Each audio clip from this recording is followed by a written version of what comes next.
brand new FBI case files Monday at 9 on Investigation Discovery.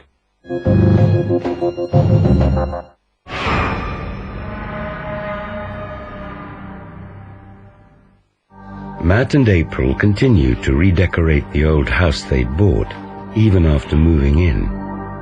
But something seemed to be haunting the home. And the family.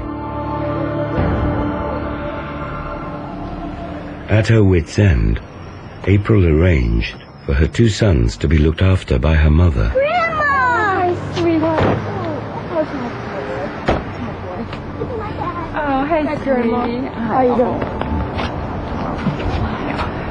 Yep, still again. Yeah. I really appreciate you taking the boys like this, Mom. Oh, it's no problem. But are you two okay?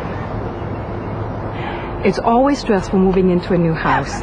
You guys want to come in and relax for a while? Yeah. Can't. It's just we have a lot of work still. We have a lot of work still left to do. With the children safe, Matt and April were determined to get to the bottom of the mysterious events. I dumped my life savings into that house and our time and energy, and I didn't want to just give it up.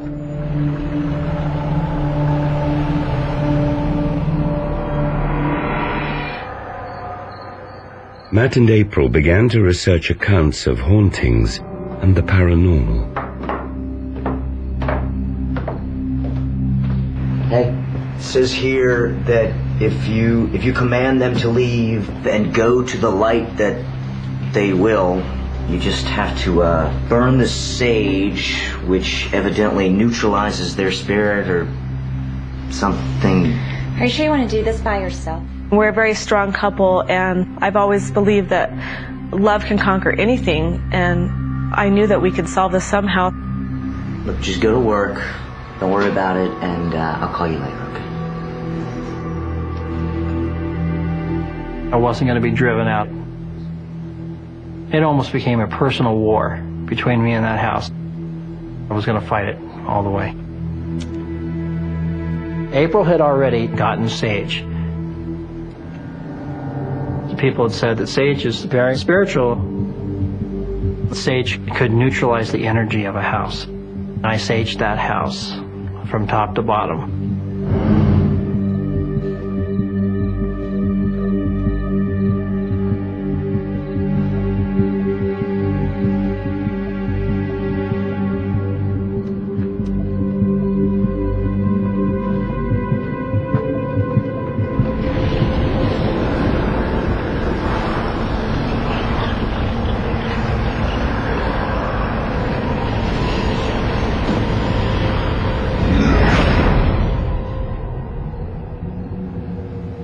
I never physically saw it, but my immediate feeling was, I found you. This is where you hide. After that, the house seemed completely neutral for 3 days. Nothing seemed out of ordinary. Everything seemed completely as if it never happened.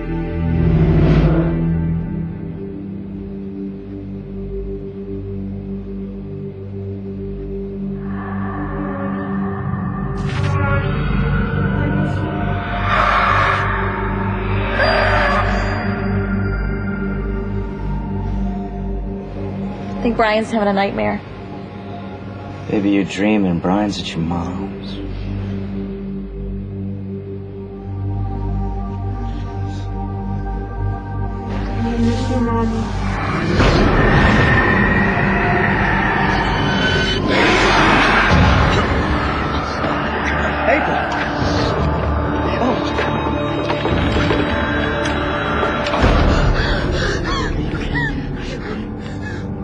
That power was so intense that we were afraid for our lives. I told her, that's it. We're done. Whatever's going on, pack up your stuff, we're going. It was apparent that whatever was going on in the house, it was building power, and it was kept becoming stronger.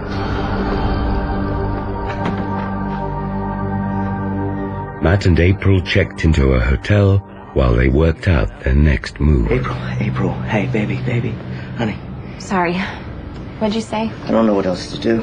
I just think we're running out of options here, babe. Was talking to a friend of mine about what was going on, and a woman had overheard us talking about the experiences that were going on, and she mentioned to me that her husband Bill is a paranormal investigator and gave me his number to call him, and she told me and assured me that he could help me in what was happening with us.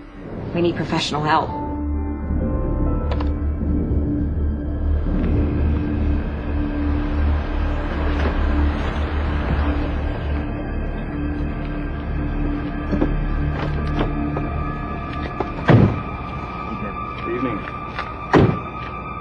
Bill Spencer met them at the house.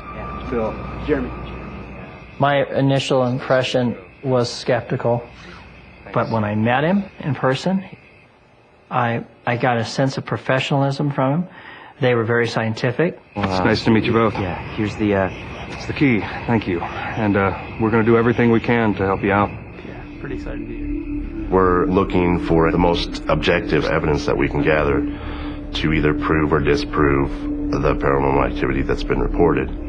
I just don't want another family. Jeremy Spencer, Bill's nephew, is co-founder of the group. You could tell that it was very emotional for them. I honestly believe that they truly believed what they were experiencing was real. There is a certain credibility with that. Bill and Jeremy agreed to spend the night alone in the house. I was really excited to know that someone could maybe get some proof that we weren't crazy after all. Testing. The team set up recording devices. They hoped to capture sounds of ghosts. Paranormal experts call these noises, undetectable to the human ear, EVP. Can you hear us? EVP stands for Electronic Voice Phenomenon. Basically, it is the collection of disembodied voices caught on tape. Is anyone here? We'll ask questions with the hope that we will get an answer on playback. Have Matt or April done something wrong? Have we offended you? What are you trying to say?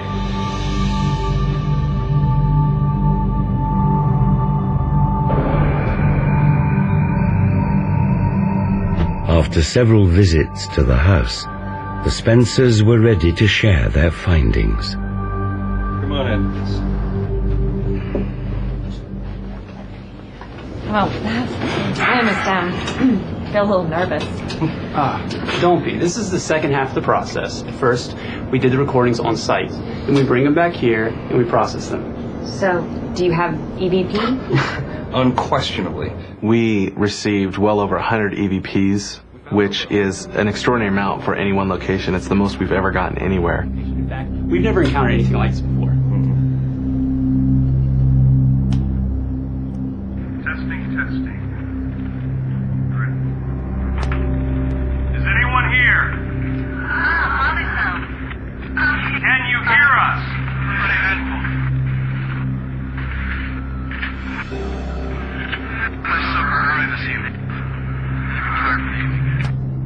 Now, most EVP is residual. Residual energy will stay behind or be trapped in space and time of any given location.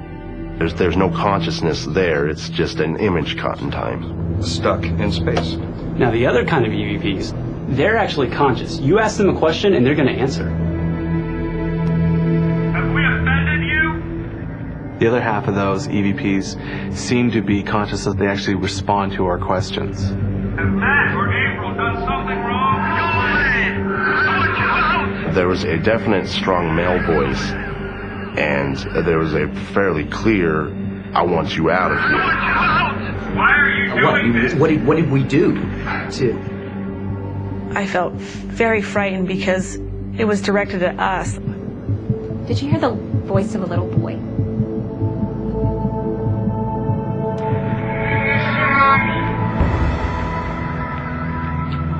I was like, that's the voice that I was hearing at night. It's true. That child really does exist. The idea that a child might be trapped there or stuck there You know, it was kind of gut-wrenching. I think a child could be the key to this whole thing. Now, the question is, which one? You don't have the ghost of a child in your house. You have the spirits of a dozen children, maybe more.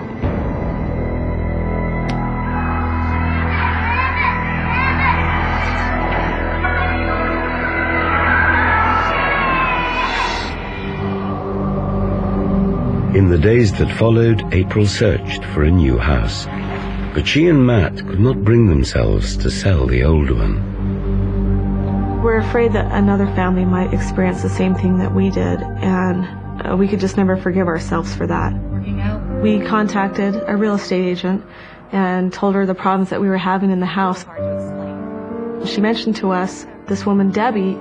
She's a clairvoyant, and she has the ability to cleanse houses. She may be able to help.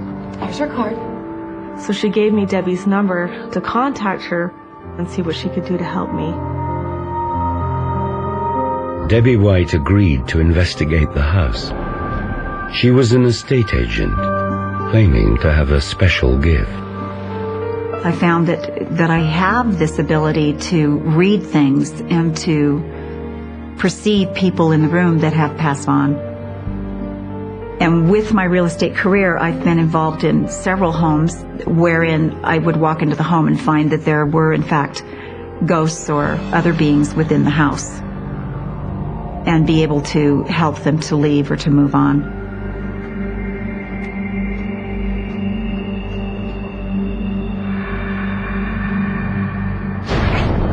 I had a sense that there was something going on in here.